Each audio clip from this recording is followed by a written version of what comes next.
एक समय की बात है। एक छोटे से गांव में एक पुराना हवेली था। वह हवेली काफी डरावनी माहौल में बसी हुई थी। गांव वाले कहते थे कि उस हवेली में रात के समय अजीब अजीब आवाजें आती थी और वहां कुछ अजीब घटनाएं होती थी। लोग कहते थे कि वह एक चुड़ैल है जो कि रात के समय हवेली में आती है और बच्चों को लेकर चली जाती है। लेकिन कोई भी इस बारे में सच्चाई नहीं जान पाया था। इस गांव में दुर्गा और राहुल नाम के पति पत्नी रहते थे, जो कि अपने जिंदगी में बहुत ही खुशहाल थे। और उन लोगों ने भी यह सब सारी बातें चुड़ैल के बारे में सुना था। जानते हैं जी, आजकल के लोग चुड़ैल पर इतना विश्वास करते हैं कि इसके बारे में हर जगह अंधविश्वास फैलाए हुए हैं। हाँ दुर्गा, तुम सही कह रही हो। या सारे लोग पिछले जमाने के लगते हैं। इन लोगों की सोच पिछले जमाने के ही है, इसलिए यह सब ऐसा सोचते हैं। असल में ऐसा कुछ नहीं है। जैसे ही शाम होता है, दुर्गा और राहुल सो जाते हैं। फिर कुछ देर बाद सुबह होने के बाद दोनों लोग उठाते हैं और राहुल अपने काम के लिए चले जाता है। जब काम से घर लौट कर आता है तो रात बहुत हो गई थी।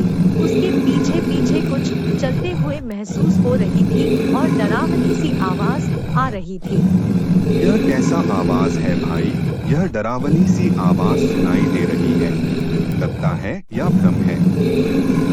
तब उधर से एक चुड़ैल आती है और उसे पर कुछ जादू कर देती है, लेकिन उसे पता नहीं चलता है। वह अपने घर की ओर निकल जाता है। जैसे ही वह घर पर पहुंचता है, वह खाना खाता है और सो जाता है। जैसे ही वह दोनों लोग सो जाते हैं, वैसे ही उसके पत्नी के सपने आते हैं कि उसकी शादी भूत से होती है, जो कि देखने में बहुत ही डरावना था। जैसे ही सुबह उठती है, अपने पति से सारी बात कहती है। जानते हैं जी, आज हमने बहुत डरावना सपना देखा है। हमारी शादी एक भूत से हो रही थी और वह भूत बहुत ही डरावना था। यह सब झूठ होता है, क्योंकि सपना कभी भी सच नहीं होता। रात में देखा हुआ, इसलिए इस पर ज्यादा चर्चा करने की कोई बात नहीं है। फिर वह काम करने के लिए चला गया। फिर जैसे ही शाम हुआ, वह उसे जंगल से गुजरने लगा। तभी एक चुड़ैल बोलते हैं, है राहुल, तू अपनी पत्नी दुर्गा को हमारे लड़का से विवाह कर दो, नहीं तो तुम मारे जाओगे, क्योंकि उसकी शादी तुम्हारे से पहले हमारे लड़का से हुआ था। अरे यह सब क्या है? क्या मैं सपने क्या देख रहा हूँ? यह सब नहीं हो सकता। चुड़ैल तो सिर्फ नाम के लोग होते हैं। असल में ऐसा कुछ नहीं होता। यह सब असली है बेटा, जो तुम देख रहे हो। मैं एक चुड़ैल हूँ, जो कि तुम्हारे गांव से प्रत्येक महीने एक बच्चे को लेकर आता हूँ और उसे मार देता हूँ। अगर तुम यह सारे चीज रोकना चाहते हो तो अपनी पत्नी का विवाह हमारे लड़का से कर दो। या कहते हाय, वह चुड़ैल वहां से गायब हो जाती है। फिर वह राहुल अपने घर चला जाता है और यह सारी बात पत्नी को बताता है।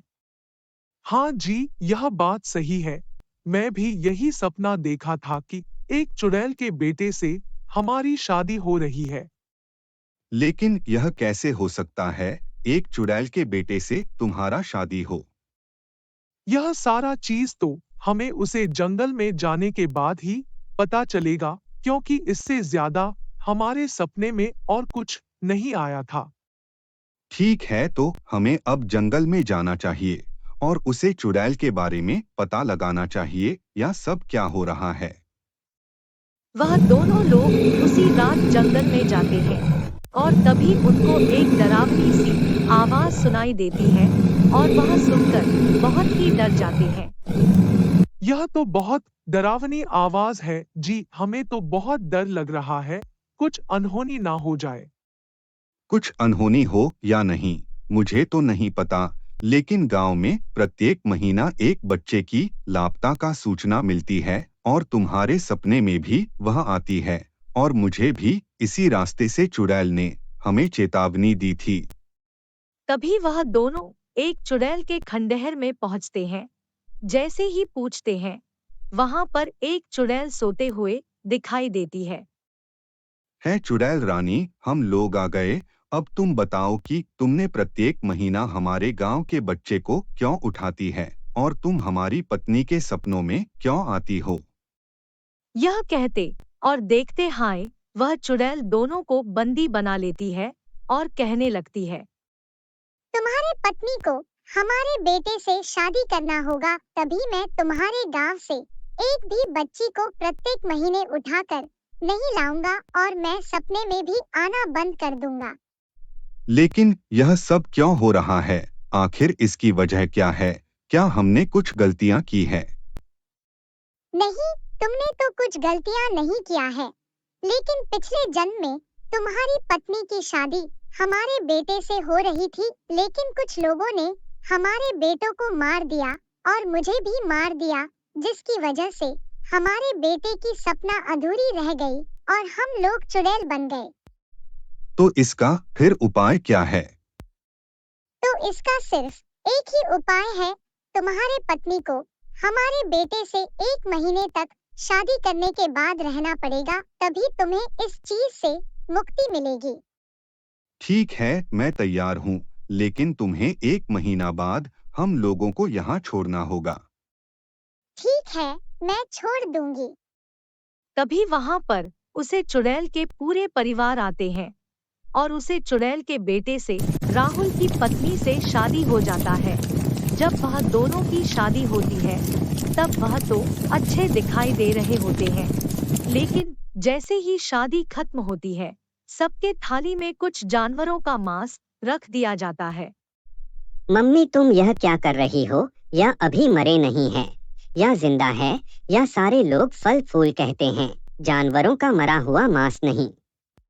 लेकिन मैं फल लेकर नहीं आया हूँ, जाओ तुम लेकर आओ। चुड़ैल के बेटा वह उसे रात जंगल में जाता है और कुछ फल तोड़कर लाता है और अपनी पत्नी को दे देता है। वह फल खाकर आराम करने लगती है। जैसे ही 1 महीना बीत जाता है, तो चुड़ैल कहती है, अब तो 1 महीने बीत गया, लेकिन मुझे अच्छा नहीं लग रहा है कि अब तुम लोग हमारे घर छोड़कर चले जाओगे, लेकिन मुझे इस बात की खुशी है कि जो हम अपने बेटे को शादी करने वाला था, वह मनोकामना आज पूरी हो गई। ठीक है चुड़ैल रानी, अब हम लोग चलते हैं, क्योंकि हम लोग को गांव भी जाना है। यह कहते हुए दोनों लोग वहां से चले जाते हैं और यह करने से गांव में मुक्ति मिल जाती है और उन परिवारों को भी।